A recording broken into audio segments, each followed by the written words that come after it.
How's it going, ladies and gentlemen? My name is Violet, and welcome to the channel. Today we're going to be taking a look at some recent Pokemon rumors, leaks, news, etc., things in that nature, and we're taking a look at this post by Soul Silver Art. And once again, if you guys do not know who Soul Silver Art is, he's a sort of leak analyst and rumor analyst, the person who takes a look at the most recent Pokemon rumors and leaks and sort of breaks them down to figure out what the information could possibly be. He's already broken down a bunch of information from an individual by the name of Riddler Ku, who, if you guys do not know, is a person that last year for Pokemon Brilliant Diamond and Shining Pearl, as well as Pokemon Legends Arceus, actually gave us legitimate information and leaks ahead of release through riddles. And not only that, but now we have a bunch of riddles and information coming from other individuals, such as the I guess Chinese uncle, if you want to call him that.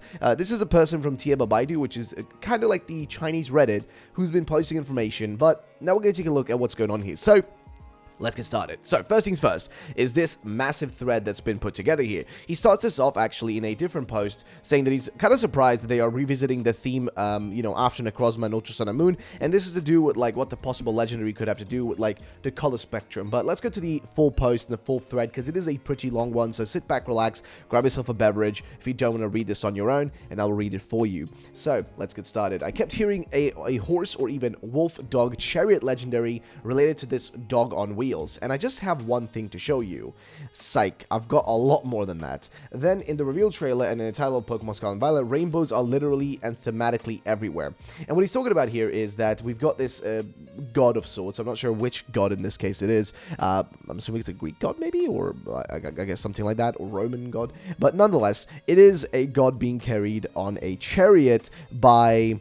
I don't remember what these things are called again, like this specific animal. I don't remember what it's called in English, but you guys know what it is. It's those birds that, like, floop off their feathers and are very colorful, to, say the least. But my point is, you see what basically he's talking about here. And of course, there is a chariot picture, which is one that was posted by Riddler Ku, as I mentioned, is a actual Riddler with legitimate information. And he said, if this were not Centro, then who would it be? Oh, I talk too much.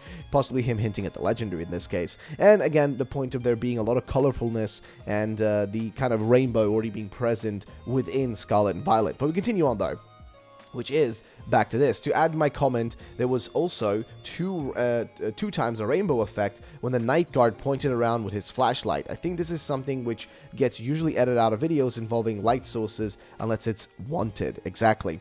We'll continue down further, which is, I believe this is pointing to many things, but also the general theme of Scarlet and Violet, which includes the main gimmick, box legendaries, and probably even the third legend of that trio. A big question is, will the third legend be more important in base Scarlet and Violet or post-game, or in the inevitable DLC, which we'll have to wait and see, right? But of course, if you guys don't know what's being talked about here, you can see the rainbow literally above my head, sort of like popping out from the logo shine, and it's being seen on the other logo as well. So clearly there's a lot of emphasis on that. And if we look at this post here from Eduardo, again, he's not the biggest fan, this individual, of me talking about his kind of, speculations and theories and stuff, but he does say, whenever the light goes over the six-pointed star, you get a rainbow effect. So I'm feeling rather confident about this, but we will see, which comes from him speculating that the new mechanic might be a stat-boosting auras that raise one of the 6 stats Pokemon have, with the 7th aura possibly boosting them all, or evasion plus accuracy instead. This would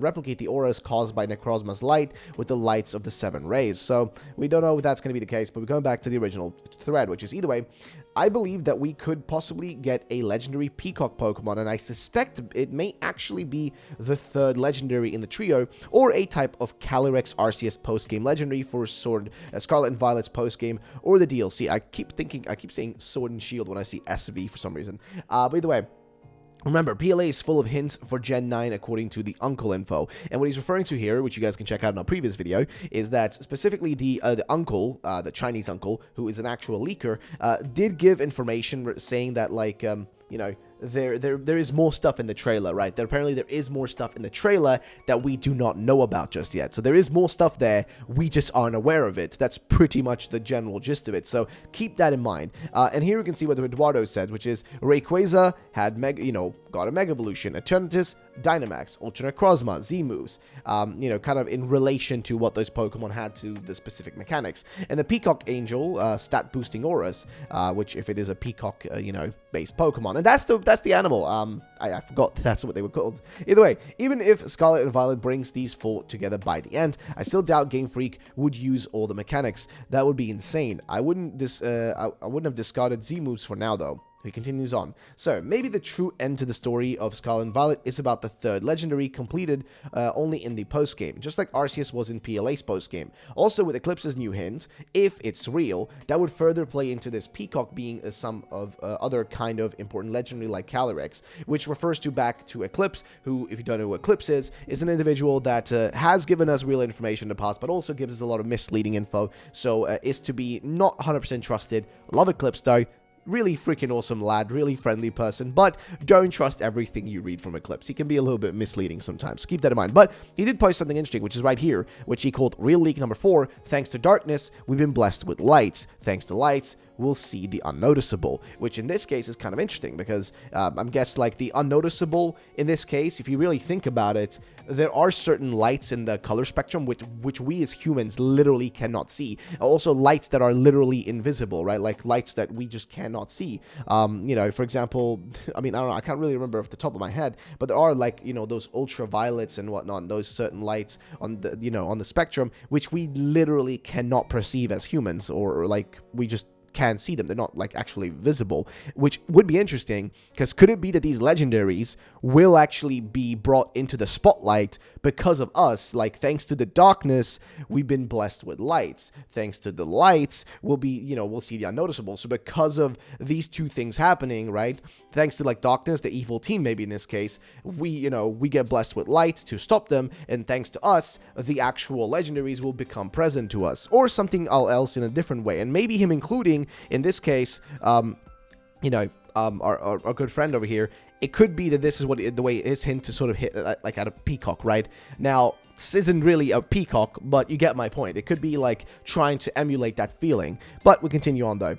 We've just had 4 horse legendaries, Calyrex and the Origin, you know, Dialga and Palkia, and 2 wolf dog box legendaries all in Gen 8. It's unlikely that we would have more so soon. The other possibility is, I see, is a lion based off of this info below. However, we also had the box legend Solgaleo in Gen 7, so maybe it wouldn't be that. And this is what this person at Theory said, which is the following. Which is, I've been thinking about the Chariot Wheel, the Chariot Horse Pokemon, and I want to add one more, Cibele, one of the key deities in the Greco-Roman Iberia, and still revered in a huge number of monuments across Spain, Cibeles Square. Not only Helios was used in the concept, and Helios was the original one that we talked about being like, you know, what they base things off in this case. And they continue on down here saying, Cibele is usually portrayed with 2 lions, maybe 2 legendary or sub-legendaries, and it represented part of the functions of Hera and Gaia and other fertility and earth goddesses. You can add them, well, you can then add the concept of the stars and solar system of this cited tweet with the legend of Phaeton and the sun chariot driven by his father Helios. Is this the case here? I don't really know, but we'll have to wait and see if that's what like they actually go with. But I don't really think a lion legendary is likely. Now, I may or may not be all in with Nintendo Kazuo's theories, but in his research, there is a lore that backs up this peacock notion, and you should totally go check out this whole thread for more amazing info. Basically, it could also tie in as a queen's counterpart to Calyrex, which would be interesting, because Calyrex is sort of like the king Pokemon of sorts, and we haven't really seen a counterpart to it, but also they didn't really expand upon Calyrex. They didn't really do much with it. Same way they don't do a lot with certain legendaries, but they do bring them back once in a while. Like Zygarde, for example, just kind of forgotten legendary.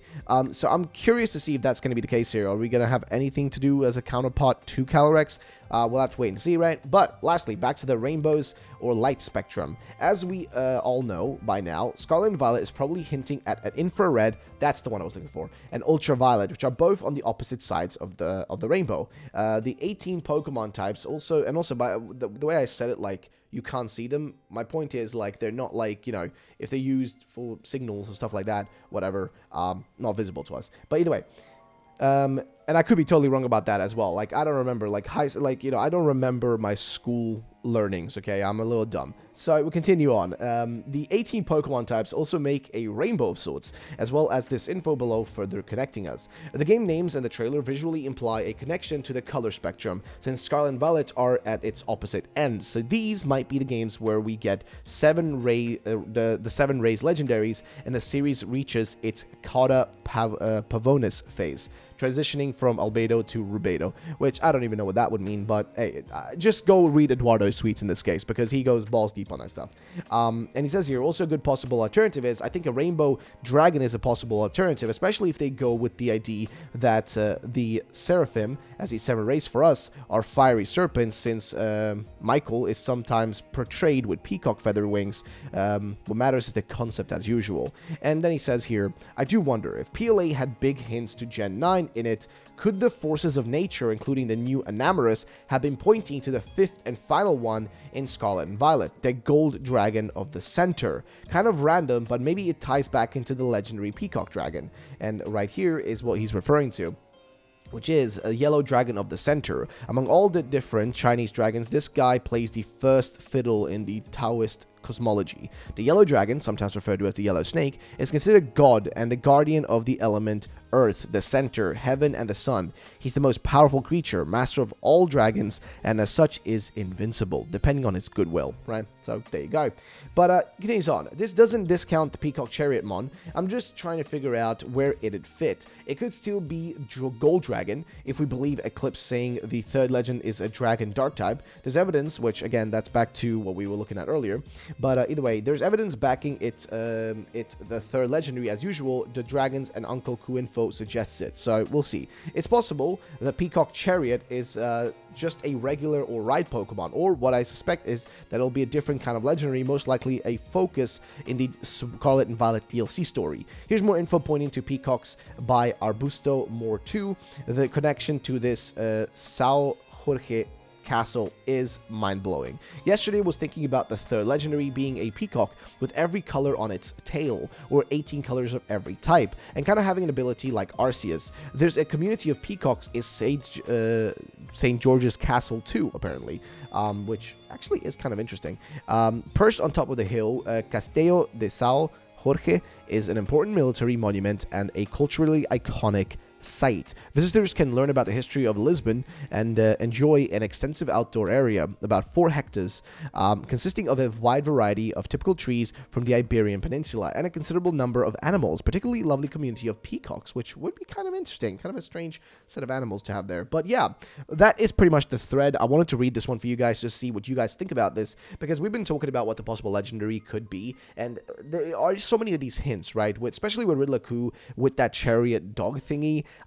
It's been really speculated highly what it could be, but I want to know what you guys think. Do you think that they're going to go down this path of it being a peacock? Because it doesn't seem likely to me that it would be another wolf, or that it would be another sort of, I guess, lion in this case. It just doesn't make a lot of sense, does it, right? Because we've already had those so recently. It feels too recent to do it again. I mean, if we go through all the legendaries, right? Let's start from the beginning. So the first legendaries we have ever had was what? Like Mewtwo and the legendary birds, right? We had those to start with. Then going into Generation 2, we've had like the legendary dogs. Again, those were kind of dog-wolf-esque, you know. Some people say that they were kind of cat-looking, which I don't really know if that's the case. But nonetheless, those were doggish-looking or cat-looking, right? And then, of course, we had Lugia and Ho-Oh, right? More or less bird/dragon-looking thing. Or phoenix in this case, as well as a, you know, dragon. So we've got that. Generation 3, we have a mishmash. We have a whale, we have just a big chunky boy with Groudon, and a kind of, you know, I don't know if we would really call it a Chinese dragon or a Quetzalcoatl type of thing with Rayquaza. I don't really know whichever one, a serpent of sorts, right? Generation 4, we had Dialga, Palkia, and Arceus, of course, as well as Azelf and them boys, you know, with the Lake Trio. So there, again, that was just like, you know, a mishmash. Those weren't really based on a particular animal. And then as we keep going further and further, you realize that we had dragons in Gen 5, and, you know, those were based on literal dragons. Generation 6, though, was what? Like, I guess, again, a big bird and a deer, more or less. Gen 7, there we had a bat and a lion, okay? Interesting combo. And then as we go over to Generation 8, we had wolves, 2 wolves, and then on top of that also a giant big hand in the sky. So my point is, doing wolves again, too early. Doing a lion again, too early. Even a bat, too early. Shit. The only thing that would actually be not too early, I guess, would be dragons, right? Basing it on a dragon wouldn't be too early, or basing it on totally something new would make the most sense. But doing a dragon-styled one wouldn't be too far-fetched or too impossible because, as already mentioned, the last time we saw dragons was in Gen 5, which is a long time ago, and it would even be a good tie-in to have that because, as has already been mentioned by none else than Eclipse himself, he's been mentioning specifically a lot, and I really mean a lot, Gen 5. Gen 5 has been referenced back to a lot with his tweets, and honestly, it wouldn't be surprising if they use some Gen 5 bases because next generation is when they probably will be doing the Gen 5 remakes unless they decide to change things up and do it this generation, you know, with Gen 9, but that's highly unlikely. So we'll have to wait and see how things pan out. But what do you guys think about all this? Let me know in the comment section down below, and that's going to be it for today. Thank you for watching. My name is Raillet. I'll see you all in the next one. Peace out, and bye-bye, ladies and gentlemen.